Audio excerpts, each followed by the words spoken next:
Chapter 2, Section 3, The Altar of God. The atonement can only be accepted within you by releasing the inner light.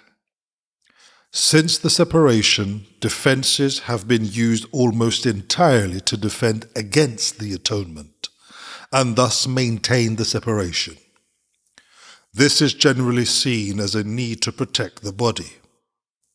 The many body fantasies in which minds engage arise from the distorted belief that the body can be used as a means for attaining atonement.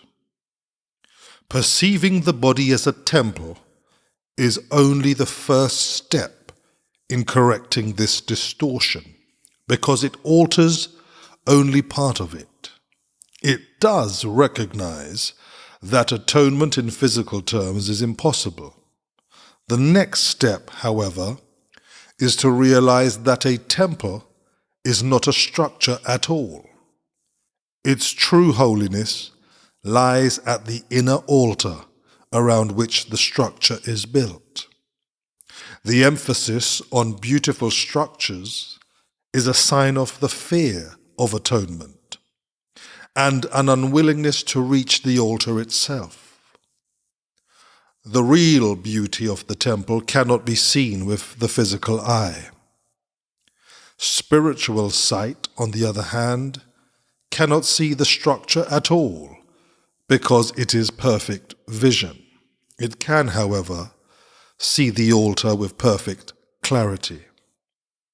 For perfect effectiveness, the atonement belongs at the center of the inner altar, where it undoes the separation and restores the wholeness of the mind. Before the separation, the mind was invulnerable to fear, because fear did not exist.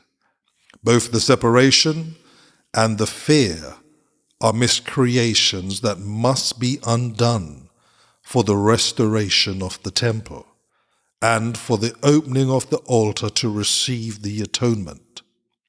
This heals the separation by placing within you the one effective defense against all separation thoughts and making you perfectly invulnerable. The acceptance of the atonement by everyone is only a matter of time.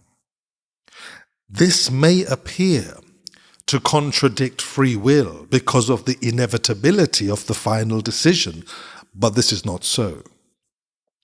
You can temporize, and you are capable of enormous procrastination, but you cannot depart entirely from your Creator, who set the limits on your ability to miscreate.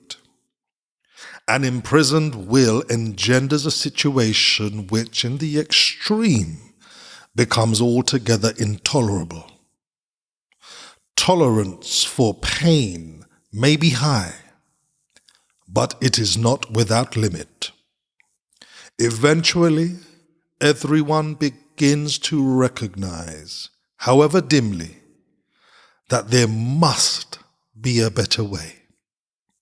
As this recognition becomes more firmly established, it becomes a turning point. This ultimately reawakens spiritual vision, simultaneously weakening the investment in physical sight. The alternating investment in the two levels of perception is usually experienced as conflict, which can become very acute, but the outcome is as certain as God.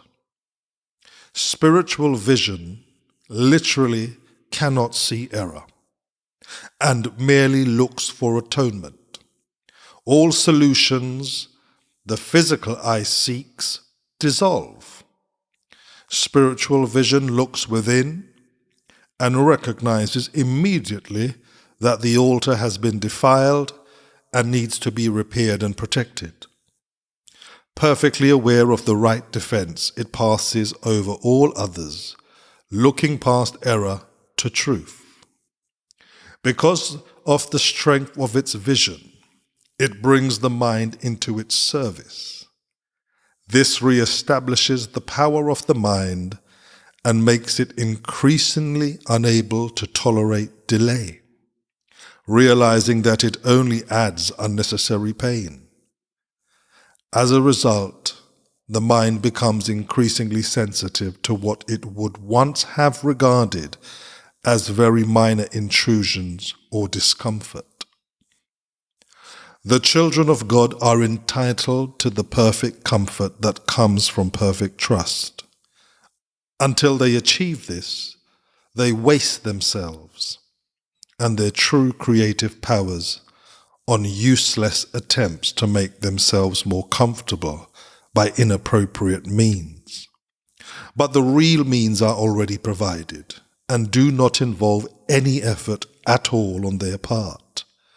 The atonement is the only gift that is worthy of being offered at the altar of God, because of the value of the altar itself. It was created perfect and is entirely worthy of receiving perfection. God and his creations are completely dependent on each other. He depends on them because he created them perfect. He gave them his peace so they could not be shaken and could not be deceived. Wherever you are afraid, you are deceived, and your mind cannot serve the Holy Spirit. This starves you by denying you your daily bread. God is lonely without his sons, and they are lonely without him. They must learn to look upon the world as a means of healing the separation.